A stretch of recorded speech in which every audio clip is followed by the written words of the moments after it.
ఒక పిచ్చి నేరస్తుడైతేనే ఇలాంటి దారుణానికి ఒడిగడతాడు. బాలుడు ఎవడు కూడా ఒడిగట్టాడు. 14 ఏళ్ల బాలుడు ఒక బ్యాట కోసమే దొంగతనానికి వెళ్ళి ఆ పిల్ల చూసేసింది, అమ్మో నా గురించి చెప్పేస్తుందేమోనని అనుకుని ఆ పిల్లని చంపేశాడు అని అనుకుంటే పోనీ పక్కకి గెంటేశాడు, చంపేశాడు అని అనుకోవచ్చు. కానీ క్రూరంగా చంపాడు. 20 సార్లు కత్తితో పొడిచి చంపాడు అంటే వీడి నేర చరిత్ర లాంటిదో చూడండి. వీడి గతంలో చేసిన ఒక నేరం గురించి ఇప్పుడు నేను మీకు చెప్పబోతున్నాను. అందుకంటే ముందు తల్లికి వచ్చిన డౌట్ గురించి డీసీపీ ఏం చెప్పారో ఒక్కసారి బయట వినండి. ఒకసారి బయట విందాం. పేరెంట్స్ వాళ్ళ మదరు నిన్న మనం వాళ్ళ మదర్తో మాట్లాడినప్పుడు అనింది, ఫస్ట్ రోజే పోలీసులు ఈ హడావిడి అంతా చేసి నేను అడిగాను మా అబ్బాయిని, ఏరా నువ్వేమైనా చేసావా అని అడిగాను, ఒప్పుకోలేదు. 2వ రోజు కూడా అడిగాను, అడిగితే ఏమ్మా నువ్వే నన్ను పట్టించేటట్టున్నావే అని అన్నాడు, నీ మీద ఒట్టు అన్నాడు అని చెప్పింది వాళ్ళ మదర్. పేరెంట్స్ వాళ్ళ మదరు నిన్న మనం వాళ్ళ మదర్తో మాట్లాడినప్పుడు అనింది, ఫస్ట్ రోజే పోలీసులు ఈ హడావిడి అంతా చేసి నేను అడిగాను మా అబ్బాయిని, ఏరా నువ్వేమైనా చేసావా అని అడిగాను, ఒప్పుకోలేదు. 2వ రోజు కూడా అడిగాను, అడిగితే ఏమ్మా నువ్వే నన్ను పట్టించేటట్టున్నావే అని అన్నాడు, నీ మీద ఒట్టు అన్నాడు అని చెప్పింది వాళ్ళ మదర్.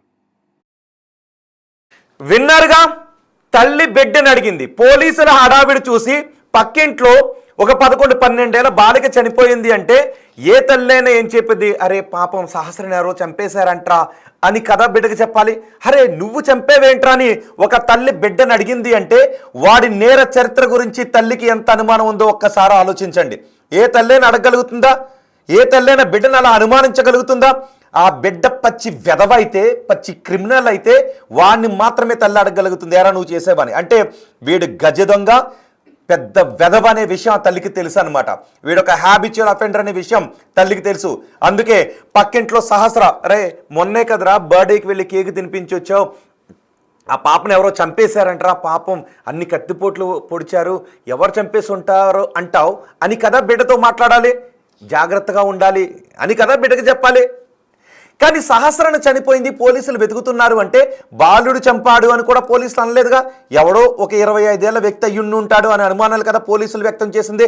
మరి ఈ తల్లి ఆ కొడుకుని అరే నువ్వు చంపేవారా అని ఎందుకు అడిగింది అంటే వీడు ఎంత గజ దొంగో, ఎంత కిరాతకుడో, ఈ 14 ఏళ్ల బాలుడు, ఆ పిల్లాడు ఎంత కిరాతకుడో తల్లికి తెలిసి ఉండాలి. వాడి కిరాతకమైన ఆలోచనలు తల్లికి తెలిసి ఉండాలి. మరి అప్పుడు నివారించి ఉండలేదన్నమాట. అంటే పెంపకం గురించి మనం మాట్లాడుకోవాలి. ఆ డీసీపీ మాట్లాడిన మాటలు విన్నారుగా. మొదటి రోజు అరే నువ్వు చంపేవారా అని అడిగింది. ఈ ఒక్క మాట చాలు అసలు మనం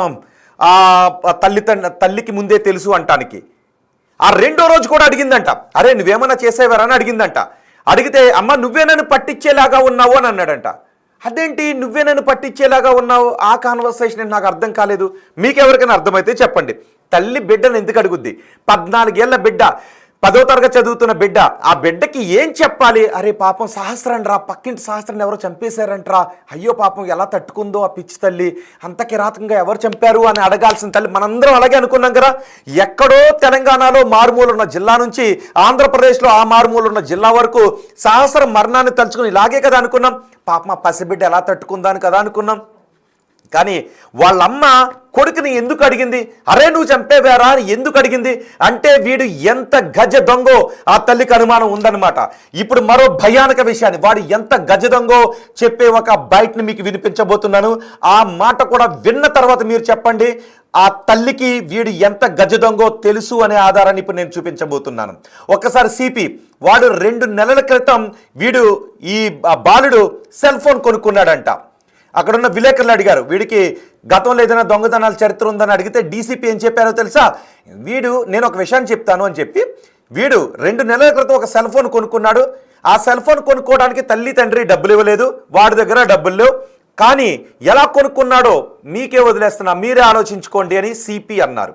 ఒక్కసారి సిపి మాటల్లోనే విని ఆ తర్వాత మీరు నేను కలిసి మాట్లాడుకుందాం. మీరు కామెంట్ కూడా చేయండి, మీరు నేను కలిసి మాట్లాడుకుందాం. ఒక్కసారి సిపి సెల్ ఫోన్ గురించి ఏమన్నారో విందాం. మనకున్న సమాచారం మేరకు ఇంతవరకైతే ఏం లేదు. బట్ వాళ్ళ మదర్ చెప్పిన ఒక విషయం ఏంటంటే అతను 2 months బ్యాక్ అతని దగ్గరికి ఒక ఫోన్ వచ్చింది, సెల్ ఫోను. మేము డబ్బులు ఇవ్వలేదు, ఇతనికి ఎక్కడిది సెల్ ఫోన్ అంటే నేను కొనుక్కున్నా అని చెప్తున్నాడు. డబ్బులు ఎక్కడ ఉంటే చెప్పలేదు. అది వాళ్ళ మదర్ చెప్పిన విషయమే. సో దీన్ని బట్టి మీరు ఏమైనా అనుకోవచ్చు. మనకున్న సమాచారం మేరకు ఇంతవరకైతే ఏం లేదు.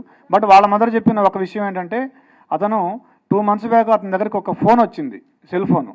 మేము డబ్బులు ఇవ్వలేదు, ఇతనికి ఎక్కడిది సెల్ ఫోన్ అంటే నేను కొనుక్కున్నా అని చెప్తున్నాడు. డబ్బులు ఎక్కడ ఉంటే చెప్పలేదు. అది వాళ్ళ మదర్ చెప్పిన విషయమే.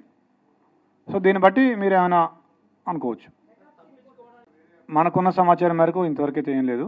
బట్ వాళ్ళ మదర్ చెప్పిన ఒక విషయం ఏంటంటే, అతను 2 months బ్యాక్ అతని దగ్గరికి ఒక ఫోన్ వచ్చింది, సెల్ ఫోను. మేము డబ్బులు ఇవ్వలేదు, ఇతనికి ఎక్కడిది సెల్ ఫోన్ అంటే నేను కొనుక్కున్నా అని చెప్తున్నాడు. డబ్బులు ఎక్కడ ఉంటే చెప్పలేదు. అది వాళ్ళ మదర్ చెప్పిన విషయమే. సో దీన్ని బట్టి మీరు ఏమైనా అనుకోవచ్చు. విన్నర్గా డీసీపీ చెప్పిన మాట, 2 నెలల క్రితం వాడి దగ్గరికి ఫోన్ వచ్చింది. తల్లి కొనుక్కోవడానికి డబ్బులు ఇవ్వలేదు. నేను డబ్బులు ఇవ్వనప్పుడు నువ్వు ఇంత ఫోన్ ఎలా కొన్నావురా అని అడిగితే నేను కొనుక్కున్నాను అని వాడు చెప్తే 10వ తరగతి పిల్లాడు ఆ తల్లి వదిలేసిందా? ఎక్కడ దొంగతనం చేసి వచ్చారో అని కాలర్ పట్టుకుని కదా అడగాలి. నేను కొనుక్కున్నాను అంటే ఆహా